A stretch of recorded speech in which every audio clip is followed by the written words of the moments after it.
오래전 리더스 아이시스라는 그 기독교 잡지에 실렸던 그런 글입니다. 크리스천 작가이던 아서 고든은 갑자기 우울증과 무력감에 빠졌습니다. 글을 쓰지 못할 지경이 되었습니다. 작가가 글을 쓸 수 없다는 것은 사망 선고에 가깝기 때문에 그런 자살할 생각까지 했습니다. 그러다가 의사이고 상담가인 친구를 찾아가 자기의 사정을 다 털어놓았습니다. 나는 더 이상 살고 싶지 않네. 우울증 고민한 그의 얘기를 들은 친구는 이렇게 묻습니다. 자네가 어릴 때 가장 하고 싶고 좋아했던 일이 무엇이었나? 내가 어릴 때 좋아했던 건 해변에서 파도 소리를 듣는 것이었어. 그럼 내가 시키는 대로 해보겠나? 이산 친구는 3시간마다 다른 처방을 적은 4장의 종이를 주었습니다. 별다른 대안도 없고 희망도 없었던 그는 친구가 써준 처방전을 가지고 어느 저녁 자노로 갔던 해변으로 갑니다. 친구 말대로 아침 9시에 첫 번째 처방전을 펴보았습니다. 이렇게 써 있습니다. 자네가 좋아하는 파도 소리, 갈매기 소리를 잘 들어보게. 우스꽝스럽지만 바닷가에 앉아서 파도 소리를 듣습니다. 12시가 되어서 두 번째 처방전을 펼쳤습니다. 이제 자네가 어렸을 때부터 지금까지 살면서 참 행복했다고 기억된 순간을 생각해 보게. 바다를 보면서 행복한 시간들을 하나씩 떠올리자 조금씩 기쁨이 생깁니다. 시간이 더 지나 3시가 되어서 세 번째 처방전을 열었습니다. 자네 인생의 동기와 의미를 다시 검토해 보게. 그는 자신이 왜 글을 쓰는지를 생각해 보았습니다. 깊이 생각해 보니 글을 쓴 이유가 자기 이름을 내고 사람들에게 인정받기를 목적인 것을 깨닫습니다. 생각이 미치자 갑자기 마음에서 나는 그리스도이면서도 하나 영광 위에 살지 않고 의미 없고 헛된 내 이름을 위해 살았구나라는 깨달음이 왔습니다. 그동안 자신의 추하고 의미 없는 모습이 그를 깨달으자 눈에서 하염없이 눈물이 쏟아집니다. 저는 6시가 되어서 마지막 4번째 처방을 열었습니다. 이제 자네의 죄를 하나님께 고백할 시간이네. 자네 고백할 죄를 모래사장에 써보게. 그래서 고든 눈물 흘리면서 모래사장에 하나하나 자기의 죄를 적어 나갑니다. 하나님, 저는 하나님의 영광 위해 살아 아니라 제 이기심과 욕망과 출세를 위해 살았습니다. 하나님 제대로 섬기지 못하고 입도 살아가지 못했습니다. 그렇게 하나하나 죄들을 써가는데 그 많은 죄를 다 쓰기 전에 갑자기 바닷물이 밀려와서 그가 적어놓은 죄를 다 덮어버리고 지워버리는 것이었습니다. 여기서 그는 그 충격을 받고 일어나 하나님을 찬양합니다. 그리고 그때가 인생의 전환점이 되었습니다. 그는 하나님 앞에 서서 하나님 자신의 목적과 하나님의 계획을 발견할 수 있고 새로운 인생을 출발하게 되었습니다.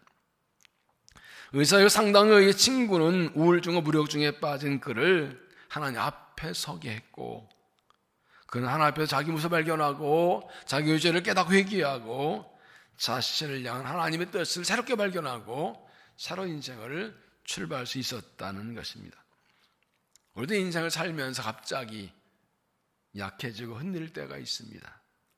일이 잘 될 때도 약해질 수 있고 일이 안 될 때도 약해질 수 있습니다. 어떤 일을 당했을 때 무기력하기도 하고 아무 일도 없는데 갑자기 무기력하고 우울해지기도 합니다. 그런데 어떻게 해야 될까요? 하나님 앞에 서야 합니다. 그러면 자신을 다시 발견하고 하나님의 뜻을, 하나님의 계획을 보게 될 것입니다.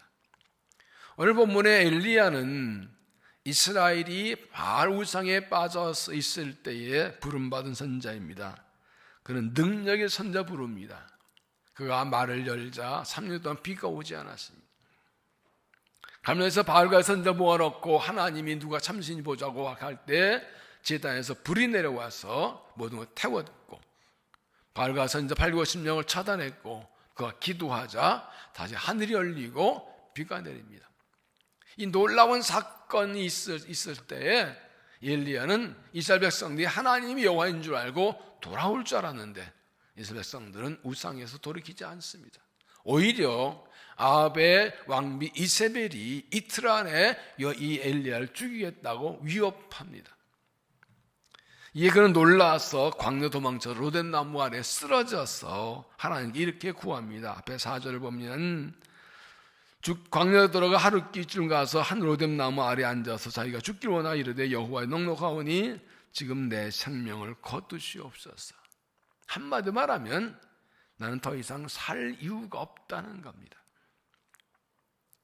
하나님 그런 그에게 천사를 보내셔서 그를 어루만지시고 떡과 물을 먹이시고 힘을 주시고, 그래서 그를 40일 걸어서 호르산에 올라가 하나님 앞에 서게 되고 하나님은 거기서 그를 만나 주십니다. 11절을 보면 여호와께 이르시되 너는 나가서 여호와 앞에서 산에 서라 하시더니, 여기 지나가시는데 여호와 앞에 크고 강한 바람이 산을 가르고 바일부스나 바람 가운데 여호와 계시지 아니하며 또 지진 후에 불이 있으나 불과 여호와 계시지 아니하더니, 그 앞에 강한 바람과 지진과 불이 지나가지만 하나님 거기 있지 않았다. 그는 바람과 불과 지나 큰 능력을 했지만 그게 중요한 게 아니라는 것입니다.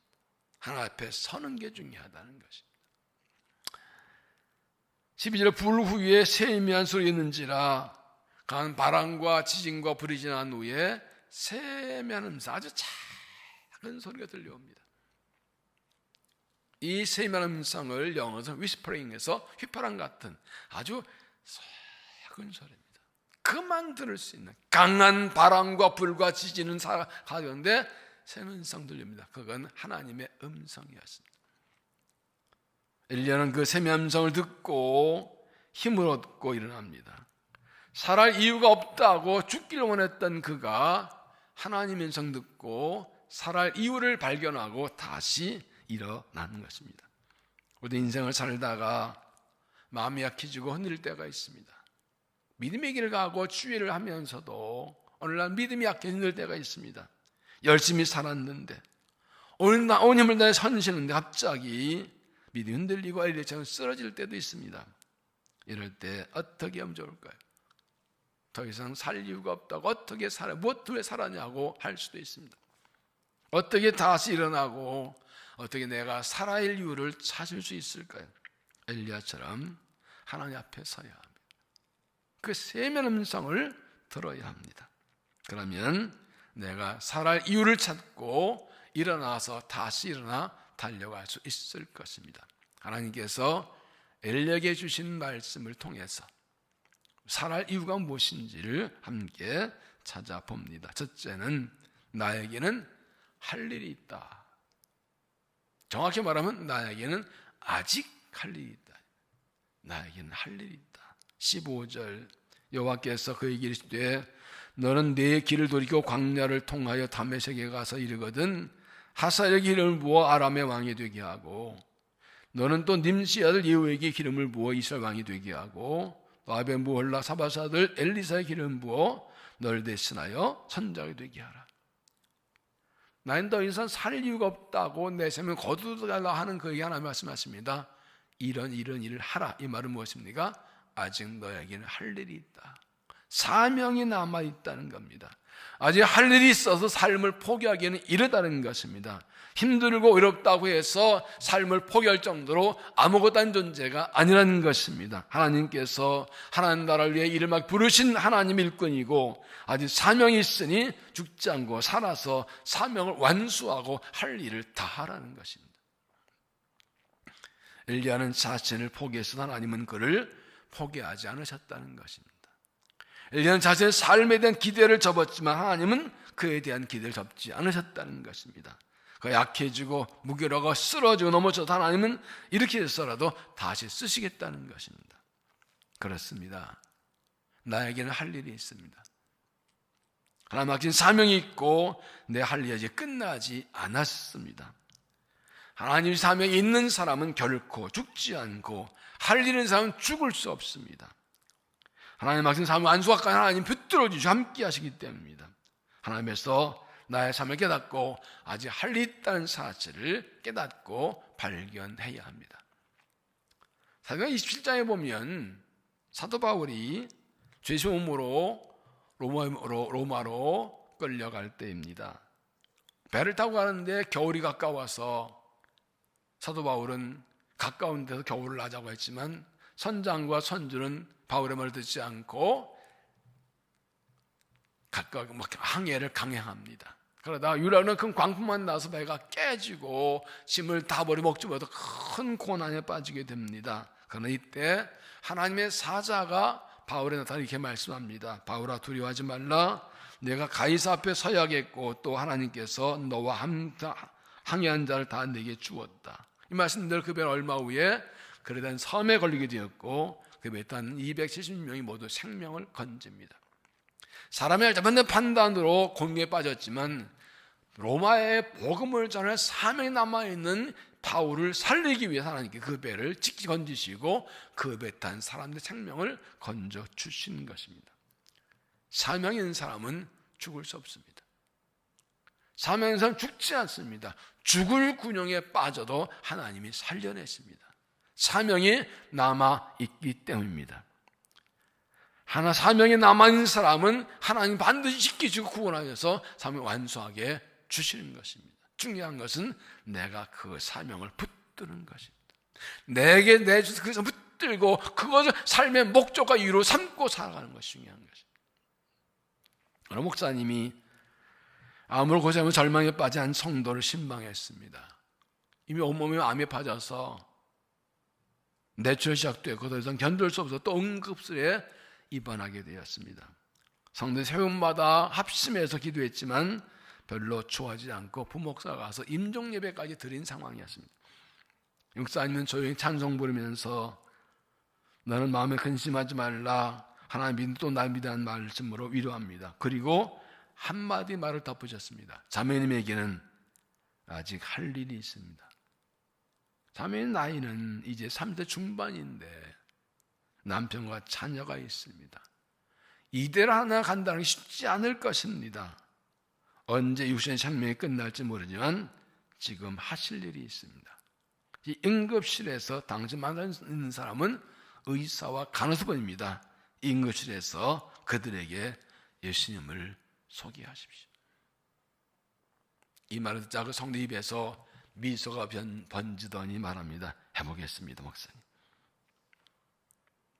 며칠 후에 그 성도의 상태가 갑자기 좋아져서 응급실에서 일반 병실로 옮겼다는 소식을 들었다고 합니다.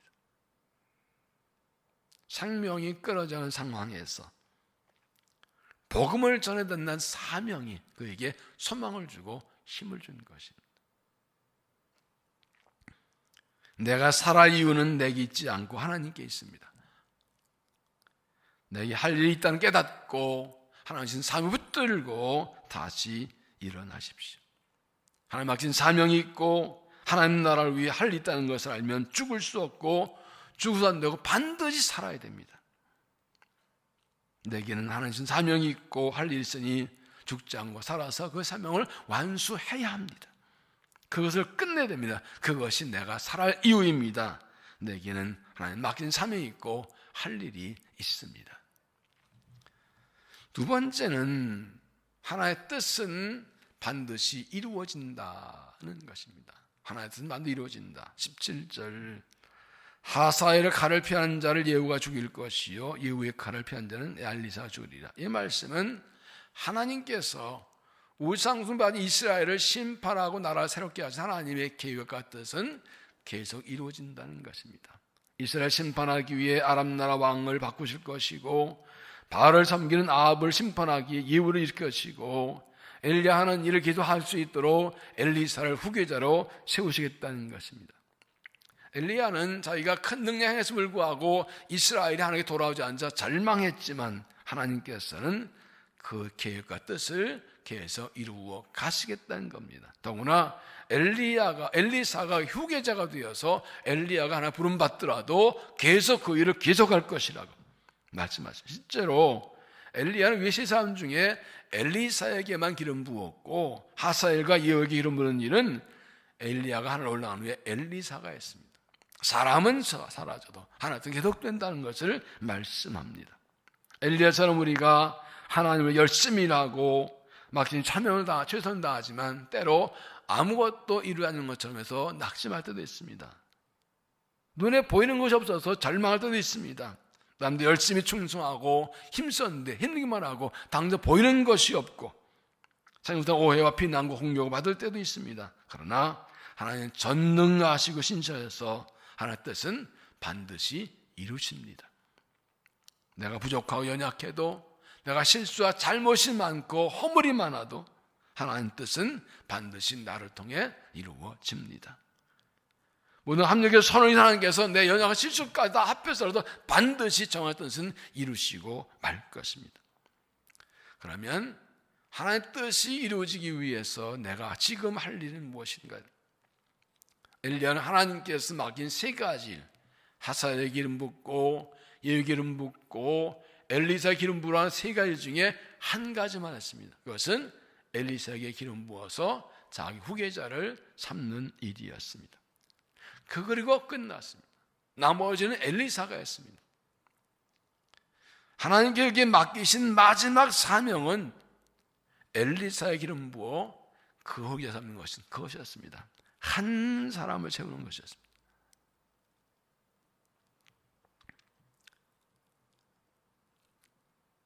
엘리야가 하나님 명령 따라 세운 엘리사는 엘리야보다 훨씬 더 큰 일을 하고 더 많은 일을 하였습니다.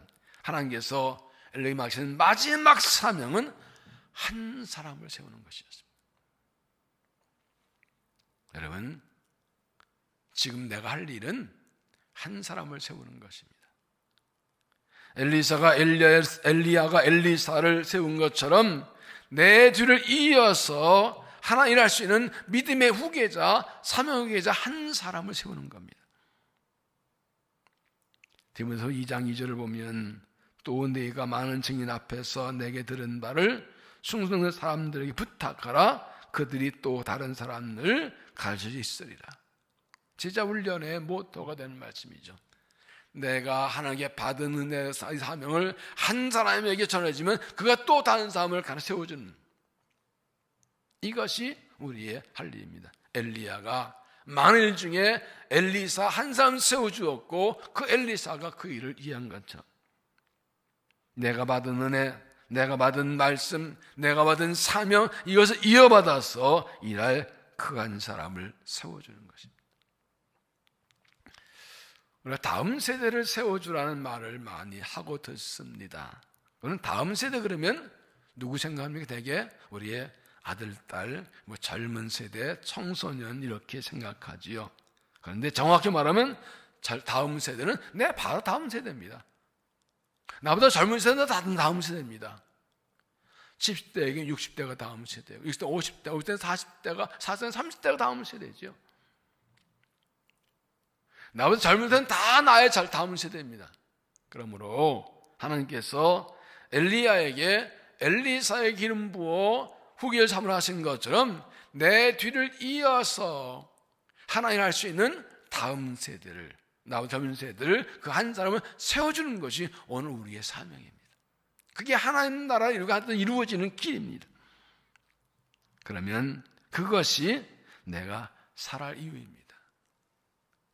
나의 뒤를 이어서 주님의 일을 할 수 있는 한 사람을 세워주는 것이 오늘 내가 할 일이, 거기에 지금 내가 살아야 할 이유입니다. 하나님 그걸 나를 살게 하시고 지금까지 살게 해주신 이유입니다. 그러면 하나님께서 그 삶 통해서 주의 뜻에도 이루실 것입니다.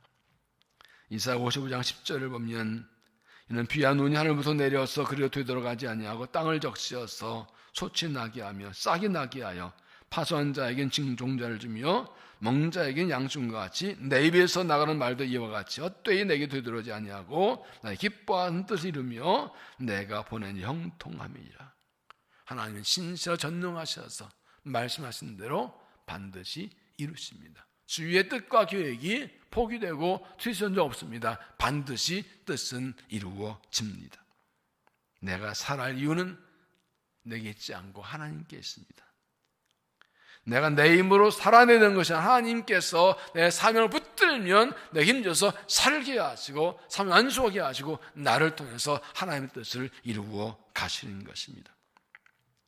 하나님의 사명을 붙들고 오늘 주어진 내 일에 충성해서, 한삼 세운 일에 충성해서 힘을 써서 하나님의 뜻을 이루어지는 삶을 살아가는, 하나님의 뜻을 이룬 것을 내 입으로 붙들고 살아가는 믿음이 되시기를 바랍니다. 세 번째는 나는 혼자가 아니다. 나는 혼자가 아니다. 14절에 보면 엘리야가 말합니다. 내가 만군의 하나님 여호와께 열심히 유별하오니 이는 이스라엘 자손이 주의 언약을 버리고 주의 제단을 헐며 칼로 주의 선자들 죽였으며 오직 나만 남았거늘 그들이 내 생명을 빼앗을 하나이다. 그런 말합니다. 나만 남았습니다. 다 죽었습니다. 다 죽였습니다. 나만 나왔습니다. 그런데 하나님께서는 아니라고 하십니다. 18절에 그러나 내가 이스라엘 가운데 7,000명을 남기리니 다 바알에게 무릎을 꿇지 아니하고 다 바알에게 입맞추지 아니한 자니라. 엘리야는 다 죽고 다 죽임당하고 나만 남았습니다. 그런데 하나님께서 아니 7,000명이 있어. 그래도 7,000명은 남겨둘 거야. 너는 혼자가 아니다라는 말입니다.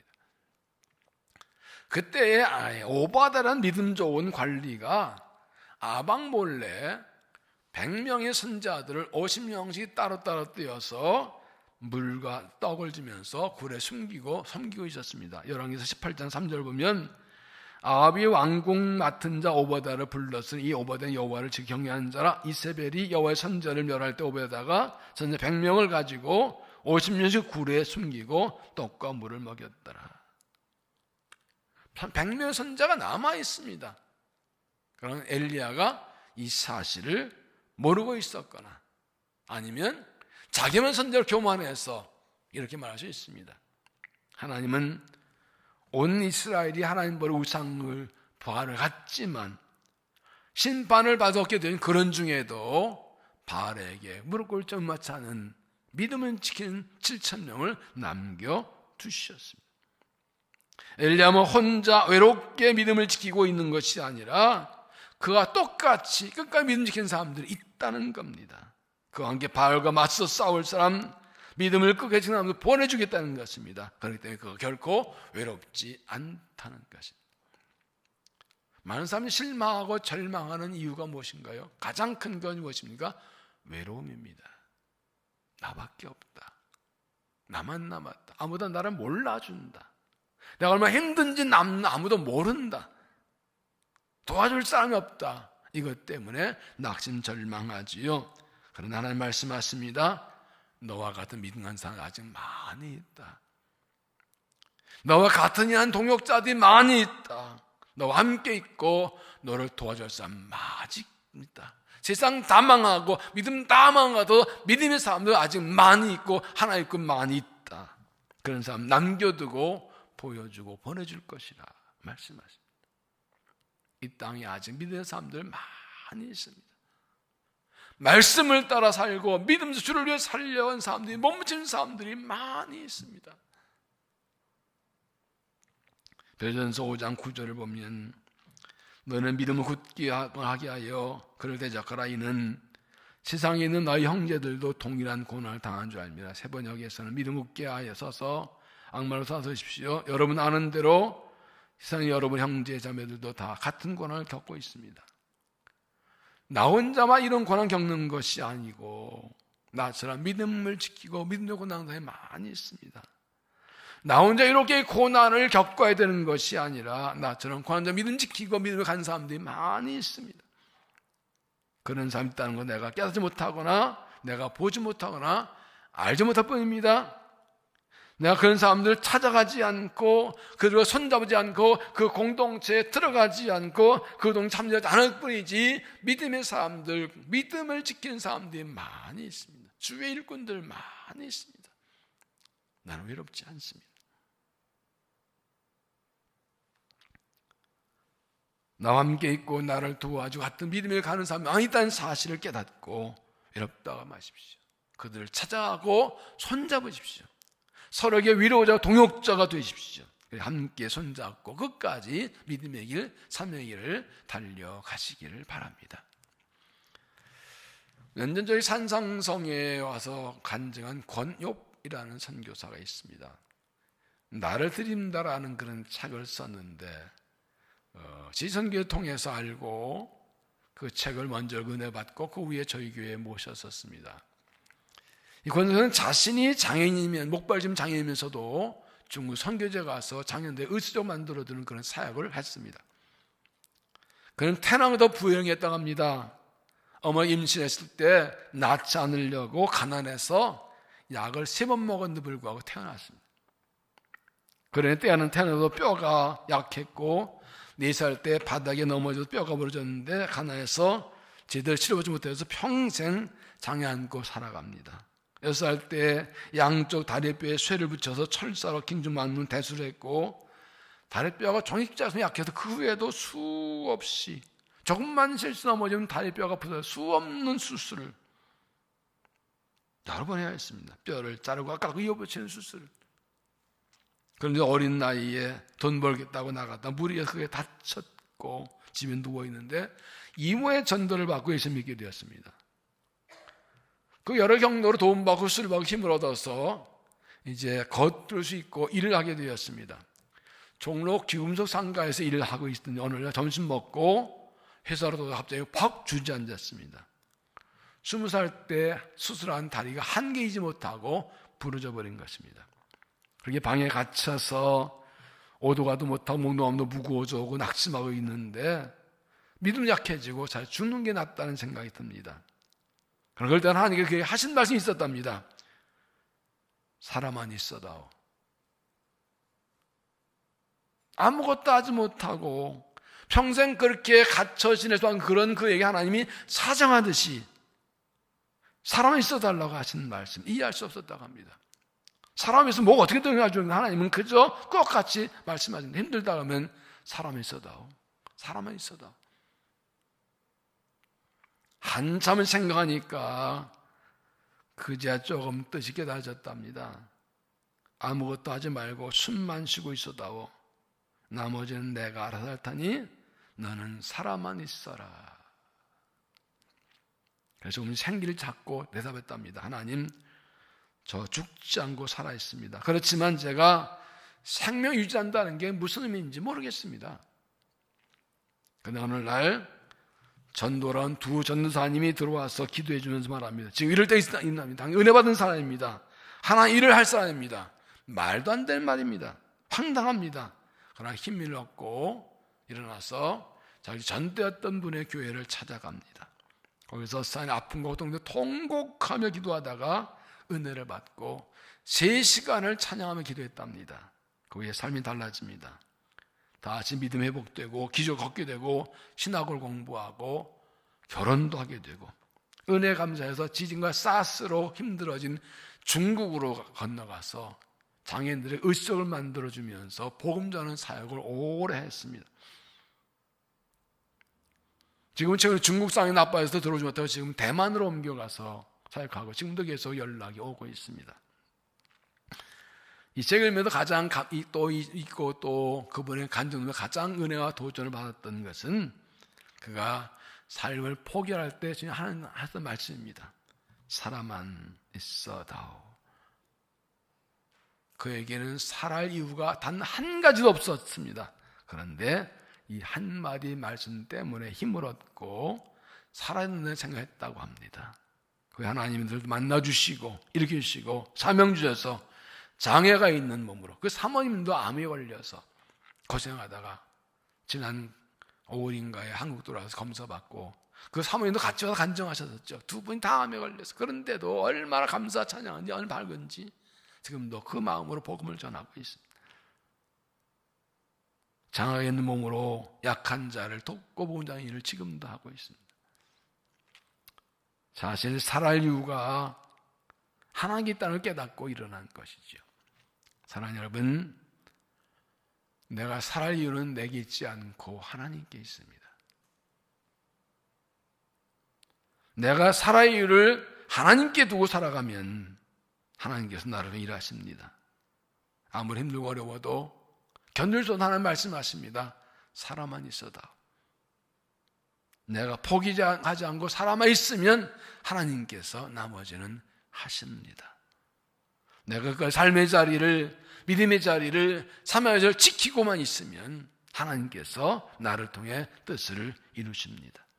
엘리야는 더 이상 살아갈 이유가 없다고 생각하고 죽기를 원했지만 그래서 오늘 하나님 만나고 하나님의 생명의 음성을 듣고 살아갈 이유를 발견했습니다. 하나님이 알려주셨습니다.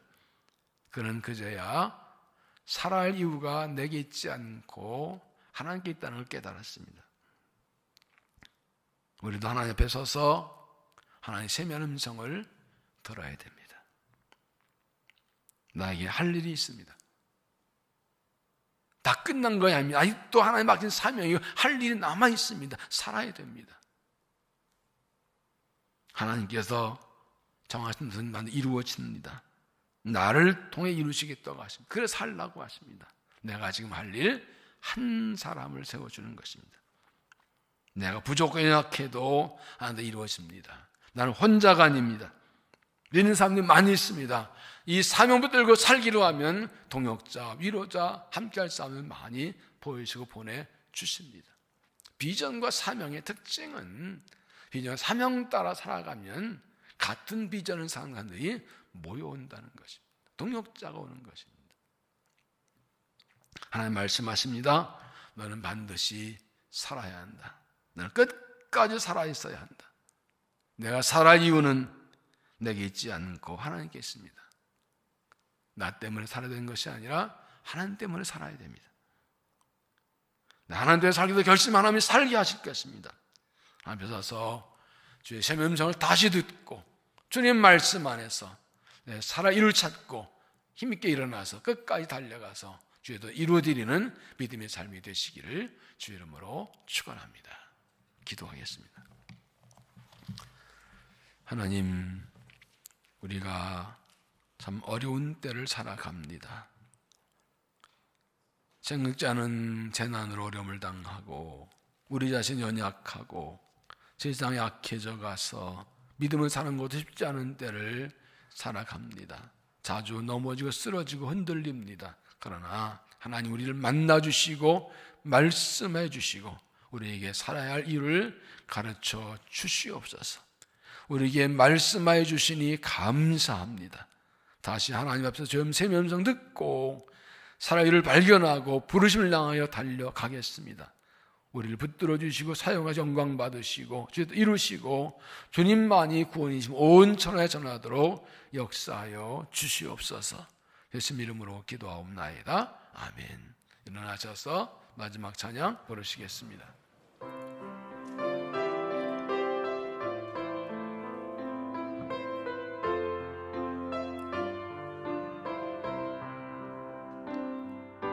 주님 다시 오실 때까지 나는 이 길 가리라. 좁은 문 좁은 길 나의 십자가 지고 나의 가는 이 길 끝에서 나는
그렇습니다.